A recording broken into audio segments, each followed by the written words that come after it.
Hey guys, it's Matt Wenning at winningstrength.com, and today we're going to talk on a guide on building strength.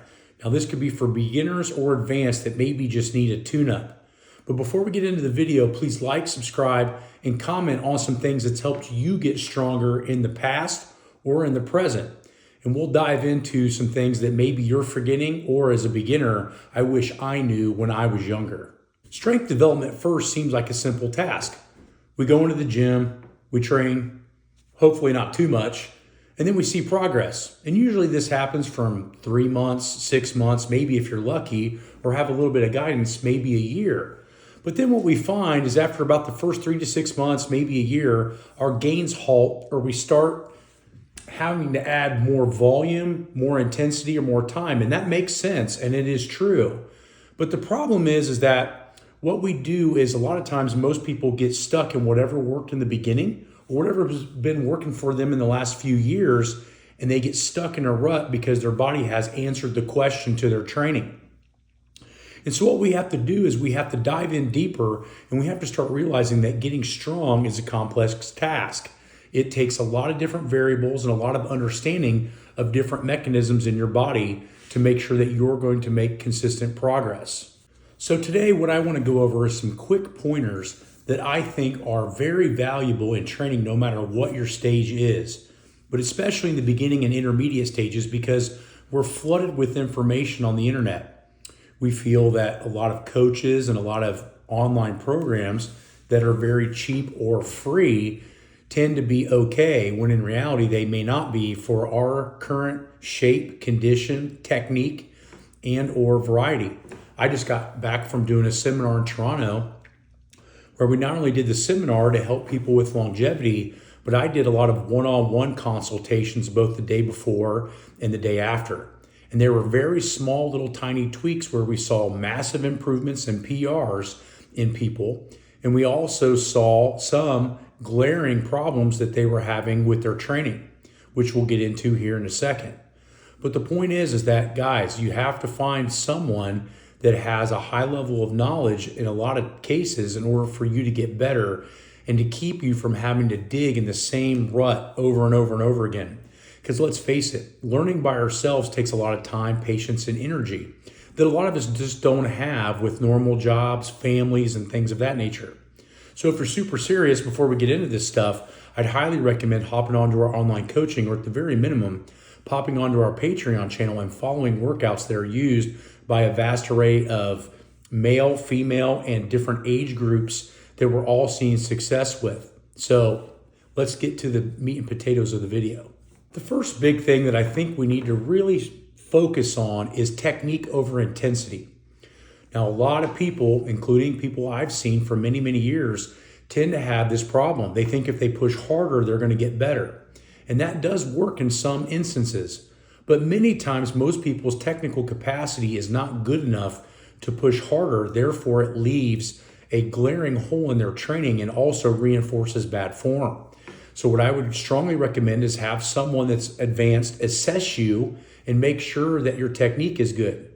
For instance, when we had this seminar in Toronto and I did some one-on-ones, we found a couple of people that needed some foot position changes and some hand grip position changes, and then broke PRs that they hadn't seen either ever or in a long time, just because they've been training on their own. So again, advanced help helps a lot with technique over intensity. And a lot of times, remember this, if there's one big cue that you take from this video, save a little bit in the tank each workout in order to recover. I learned this a long time ago from world champion lifter, 10 times unbeaten, Larry Pacifico, who said he never truly maxed in the gym.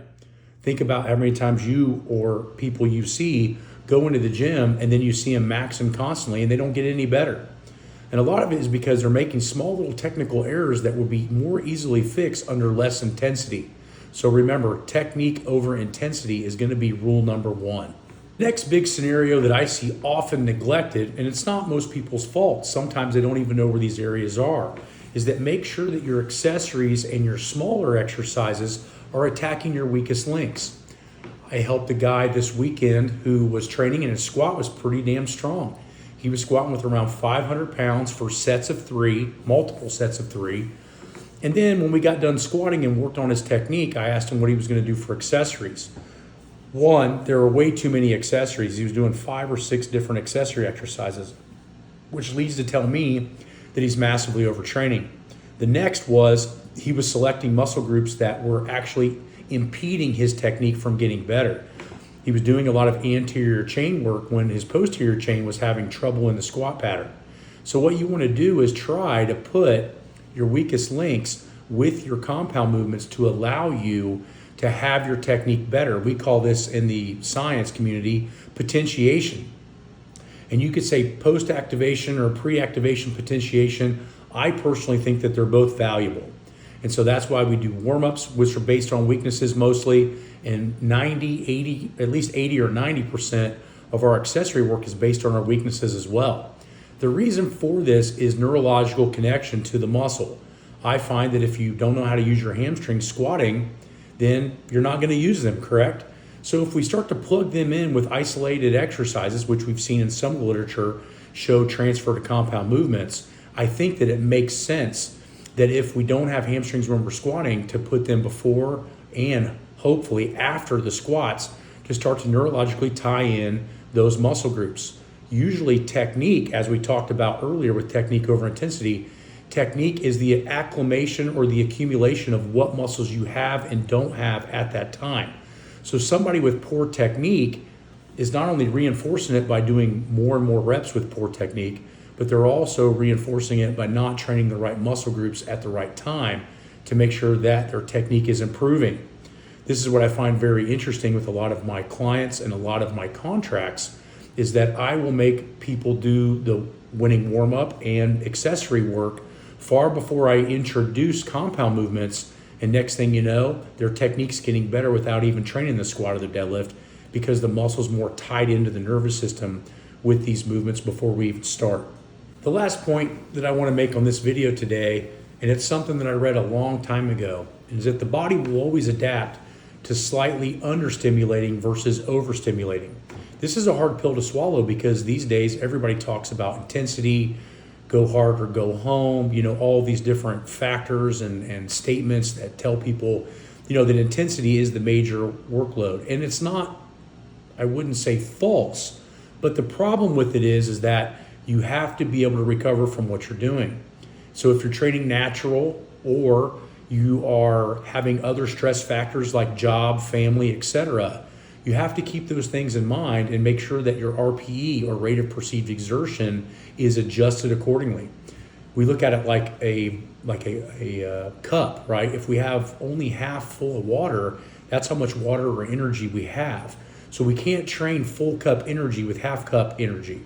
And so what I find is that most people, especially when they base their training on percentages, they go in and they train what their max PR percentage is, when we know that can fluctuate around 10% per day based on stress, nutritional, and other different factors. Hydration be another one.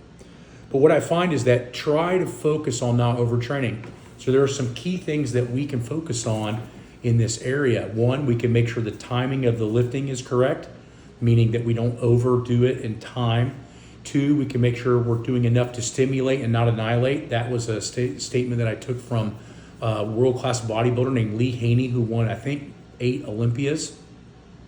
The point is, guys, is that you're better off saving a little bit in the tank and training more consistently month in and month out than you are pushing as hard as you can and then having to take time down because of either nagging injuries or just psychological burnout. So I hope this video has helped you guys out a lot. We're going to do an extended cut on Patreon, so I hope to see you guys there. But again, remember, technique over intensity. Make sure that your accessories are fixing your weaknesses and make sure that you're not overtraining and watch the numbers start to go up again, whether you're a beginner or advanced. And I have seen this for 3 decades now of people that just keep running the same problem over and over and over again. And so again, sometimes it takes a professional to help. Hopefully at Wenning Strength, we'll be able to help you guys. And I hope this video has opened up your mind a little bit on how to train a little smarter and make a little bit more progress. Talk to you guys soon.